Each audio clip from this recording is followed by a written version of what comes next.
Welcome to The Fountain. This is Season 2 and Episode 6. We're continuing our topic on developing a mighty prayer life.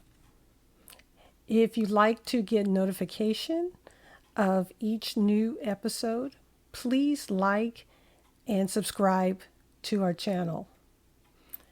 Let's get started. It was a great day when Israel left Egypt to go to the land of promise. Everyone was excited and hopeful. The people were leaving the cruel oppression of Egypt. Somewhere out there in the far distance was the land of new beginnings. But standing in the way was the wilderness that nobody knew anything about. But no worry, they had just seen the mighty displays of God's power as Pharaoh and Moses met in the arena of history. They saw Pharaoh and his magicians beaten to the ground again and again by the awesome plagues sent by God. Then, to top it off, they saw God part the Red Sea and hold it motionless while they all marched across on dry ground. It wasn't even muddy. Then they stood petrified as they saw Pharaoh's army coming across the same path. They saw long rows of the finest chariots pulled by high-spirited horses speeding across the same path they themselves had moved across so slowly with children and livestock. Now they saw what fools they had been to listen to this fellow Moses, who had brought them here to be slaughtered. Then they saw Moses lift up his rod toward the sea, and suddenly the walls of water came crashing down on the entire army of Pharaoh like two giant tidal waves colliding in a mighty roar. The sea returned to its banks, and all became still. The people stood and waited in silent wonder. Minutes passed without a ripple. And then a mighty shout of victory arose from the people as they realized they were free. In an instant, Egypt was left without an army. The enemy that Israel had feared so long has simply disappeared. A new song burst from their hearts as cheers changed into a song they had never learned or even heard. Exodus 15, 1 through 21. That night, their hearts overflowed with joy and amazement as they saw this huge cloud that pierced high into the sky. It seemed to be alive with the shimmering light of God's glory that lit up the camp like a giant spotlight. The next morning, the same cloud hung above the center of the camp like a soft, fleecy tower piercing high into the sky, an awesome spectacle of God's presence. And beyond the camp lay the wilderness, stretching away to lose itself in the cloudless, shimmering distance lay the glaring, barren wilderness, a vast land of rugged hills, dry creek beds, and flat, unending loneliness, where the bushes and sparse vegetation had lain for 1,000 years in a silent struggle to survive between scarce rains. Rocky hills, dry as powder, glaring in the hot, merciless sun, stretched far into the distance in every direction. It was a large, barren wasteland of bewildering vastness, a land perilous, trackless, uninhibited, and uninhabited, and lonely, felt as helpless as little children, deserted, abandoned, and forgotten as they looked at this vast, threatening wasteland that seemed to grin in defiance. Egypt had been a hustling hubbub of activity, and now the people were thrust into the still and silent wilderness. Then fear and doubt and boredom came creeping in. This was the place that would determine their destiny.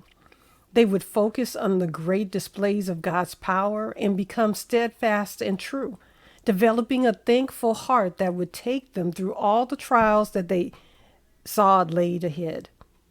They could meditate on the greatness of God and learn to trust Him and discover daily what a good and faithful God He is. Or they could murmur and doubt and become miserable, rebellious, lukewarm, wilderness dwellers the rest of their lives. Across that wilderness, they had the opportunity to develop strong, godly character and realize that this wilderness was a very important part of what God had planned for their good. In the trials of our lives, we have the same opportunity.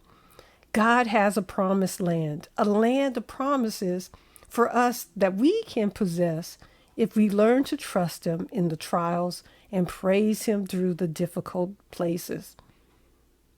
Now, near the end of the Israelites' wilderness journey, Moses stood before that great congregation and explained, "And thou shalt remember all the way which the Lord thy God led thee these 40 years in the wilderness, to humble thee and to prove thee, to know what was in thy heart, whether thou wouldest keep his commandments or no." Deuteronomy 8:2. In a few months, the children of Israel could have crossed that wilderness with an unmovable trust in God, leaning upon her beloved. Song of Solomon 8:5. But they focused on their problems and lived in defeat until they all died there, all but Joshua and Caleb. So the wilderness is not a resting place, but a testing place to make us strong. A wilderness-minded Christian makes very little impact on his world spiritually. He is perfectly satisfied with having none of the things that marked the church in the book of Acts. No miracles, nobody healed, nobody delivered. Demons all died when Jesus left, and the sick are taken to the doctor without even considering to call for the elders of the church. James 5:14-15.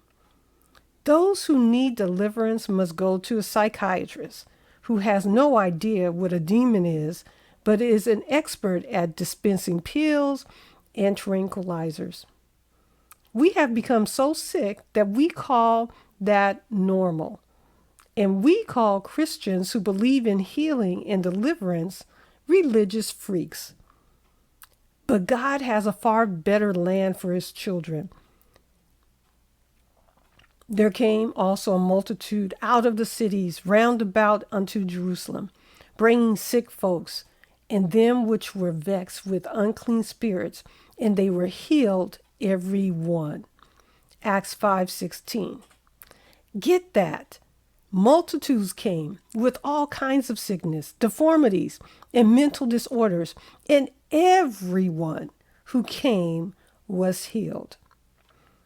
We can look at that and say, whatever it takes, let's go after that power.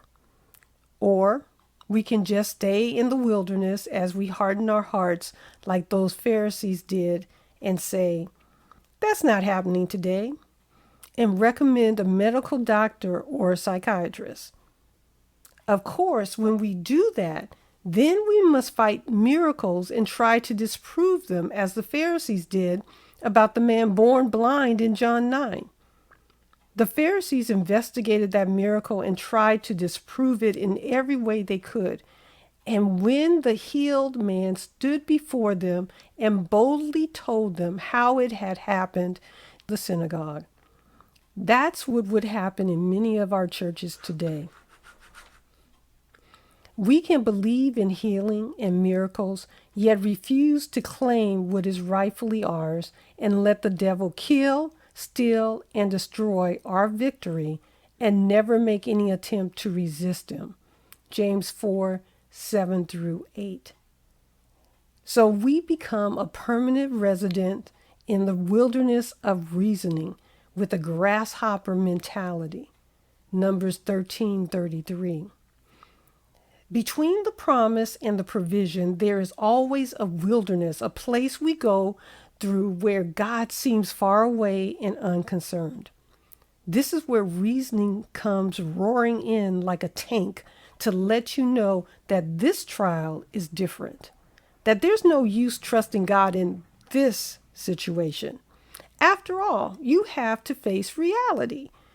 This is the proving ground where our faith in God's word is tested and developed. Across the wilderness, Israel had in her possession the power to speak victory and life. The people chose to speak defeat and death. They said that they wished they had died in the wilderness, and death is what they reaped. We will always have these wilderness places in our lives, but we must watch carefully that we become not wilderness minded, but victory minded. We must, like James, count it all joy when we fall into diverse temptations and trials. Blessed is the man that endureth, bears up courageously under temptation. For when he is tried, he shall receive the crown of life, which the Lord hath promised to them that love him. James 1 and 12. Peter found that these trials and temptations we go through to receive the promise are even more precious than gold. When this was revealed to Peter, it made him rejoice in his trials and realize their great value. 1 Peter 1:7. It's easy to become a permanent resident in the wilderness of doubt and unbelief. Its county seat is Lukewarm City, and it is downhill all the way. You just slide into it. But in Lukewarm City, you contract the people's diseases and begin to think like them. This is what Lot did as he pitched his tents towards Sodom. Instead of standing firm, he let his wife and daughters lead him into the society pages of the Sodom Gazette. For that righteous man dwelling among them, in seeing and hearing, vexed his righteous soul from day to day with their unlawful deeds. 2 Peter 2:8. But when God came to destroy Sodom, only the pleading of Abraham saved Lot and his family. Lukewarm City, like Sodom, is a dangerous place to live, even to visit. A mysterious blindness comes on you as you approach the exit. The church of Laodicea took that exit, and the last I heard of them, God was about to spew them out of his mouth. They are a good example of what can happen when this blindness virus runs its course. The church of Laodiceans became the sickest of all the 7 churches written to in Revelation 2 and 3. God had not one good thing to say about that church. Yet this blindness they had contracted had them believing that they were rich and increased with goods and had need of nothing. But after running an examination on them, God's diagnosis was worse than cancer.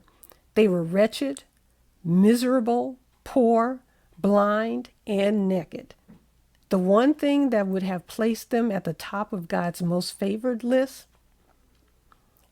instead of at the bottom, was eye salve. Revelation 3:18. Eye salve is prayer.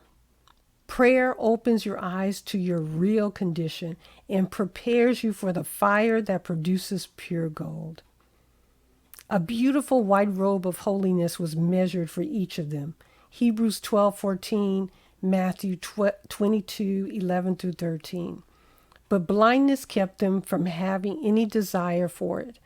They could have been a delight to God if they had used the eye salve he had left. But real prayer can be hard work, and they were lazy. The wilderness is the distance between the promise and the provision. For blind Bartimaeus, it was the distance between when he heard that it was Jesus of Nazareth, Mark 10:46, and the question from the lips of Jesus. What wilt thou that I should do unto thee? Verse 51. As Bartimaeus started across this wilderness, he cried out to Jesus. When he was reprimanded and told to cool it, he cried out to Jesus even louder.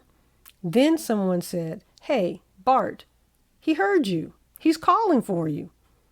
Bartimaeus cast away his beggar's garment and took off toward the voice of Jesus. He may have stumbled and fallen more than once, but his faith drove him on until he got to Jesus, his promised land. With love and compassion, Jesus reached out and touched him and said, "Thy faith hath made thee whole." Verse 52. Immediately, Bartimaeus' eyes were opened with 20/20 vision. He looked around at the crowd, the trees, the sky, and the beautiful clouds that nobody else noticed, and was filled with joy and excitement. I think he wanted to run home and see what his family looked like. But for a while, all he wanted to do was to follow Jesus, to get alone with him and kiss his feet. Now in 2 Kings 5, Naaman, an officer in the Syrian army, discovered he had leprosy. His wilderness began the day his wife came to him and told him that their little Jewish slave girl had told her about a prophet in Israel who could heal him. Hope sprang within him, and without a second thought, he started across the wilderness to find this prophet. So his boss, the king of Syria, sent an official letter to the king of Israel, supposing that a prophet like that would surely be on the government payroll and the best known man in the nation. But you see, the people of Israel had drifted so far from God that they had forgotten their prophets. And the king of Israel was so insulted and confused by the letter that he rent his clothes. When Naaman arrived at the palace with a wagon load of expensive clothes and much money, he found nothing but hostile confusion. With supernatural timing, a letter to the king arrived from Elijah, the prophet, at that very moment. "Wherefore hast thou rent thy clothes? Let him come now to me, and he shall know that there is a prophet in Israel." Verse 8.